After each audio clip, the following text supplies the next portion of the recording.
Hi, I'm Helen Lynn. I am 41 years old and I'm a private pilot. I started flight training at the youthful age of 40 years old and I have zero aviation background. I'm here to show you that it is not too late to become a pilot, and I'm going to give you tips and tricks on how to get through your training as efficiently and cost effectively as possible. I did my flight training through Part 61, and I compare it to going to part-time grad school.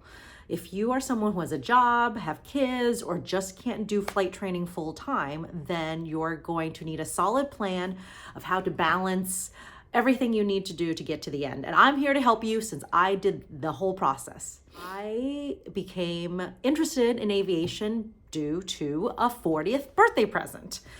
I didn't come from a family of aviators. I had no idea I wanted to fly airplanes. I didn't even know it was possible as a female. And when I got that birthday present, I thought, oh, wow, that's a really cool thing to try one time.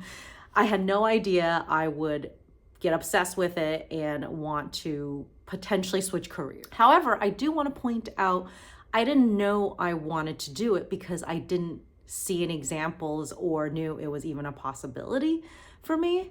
A lot of times you don't know you might like something until you see it around you and have representation or just given the opportunity to try something. To become a private pilot, you need the following requirements. You need to do a minimum of 40 hours of flight training.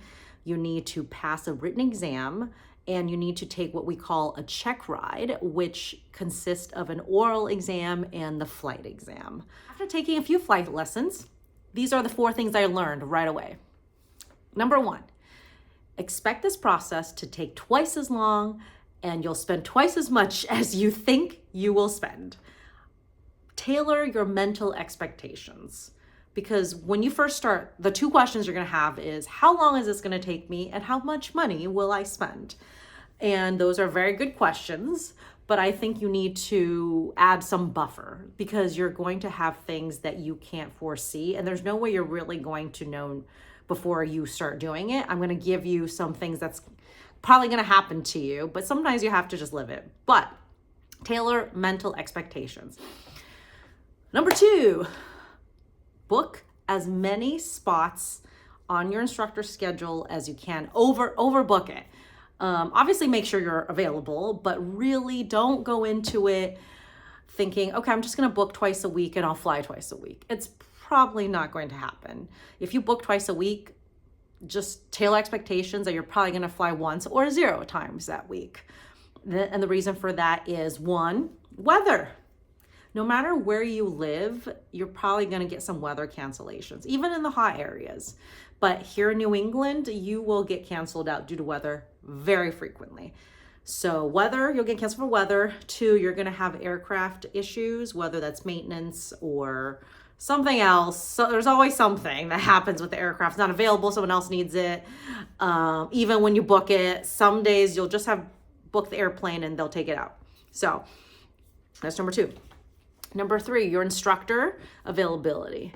Obviously, if you book your instructor availability, you think, oh yeah, well, it's open, I booked it. But just, again, I don't know what school you're going to or where you're doing your training, but sometimes you'll book your instructor and they'll say, hey, sorry, just kidding, I am not available. Number 3, you, not your instructor, are in charge of your flight training. Believe it or not, oh my gosh, I know. I came into it thinking, well, you're the instructor, you tell me what's going on. Well, yes and no. They should obviously teach you how to fly the airplane, but this isn't like traditional universities where you're being babysat by your professor, right? They're going to teach you, hopefully, how to fly the airplane, but you're going to have to do a lot of the ground school yourself. Or if you want ground school with your instructor, you're going to have to really be proactive in talking to them about it and reaching out and scheduling ground lessons with your instructor or with other people. I've actually scheduled ground school with other CFIs as well. Lastly, you're going to be doing way more studying on the ground than the hours you're flying in the air. I started studying right when I started my flight training and for the whole entire year leading up to my check ride. And I found it better for retention level. Even now, after I passed my check ride, I still remember most things, and it's sunk into my long-term memory, and I think it makes me a better pilot. But also in the beginning, the hard part is knowing how and what to study. It just feels like a big pile of goop in the beginning of everything you have to know in so many different topics. So one of the things I figured out was how to structure my studying and what to study and provide a nice framework that's not overwhelming, something that I could do all year round. And I will tell you guys what that is in another video on how to set that up. And honestly, that helped me with my in-the-air flight training. So it's sort of like coupling your ground school that helps your flight training, and they both go together to make you a better pilot. Thanks for watching. Subscribe if you are interested in learning more about flight training and how to get there efficiently and quickly as possible. Next week, I'm going to talk about how to communicate with your CFI about your needs and your flight training. A lot of that is almost like couples counseling, where you need to figure out how to talk to your CFI about where the relationship is going. So hit subscribe and see you in the next video.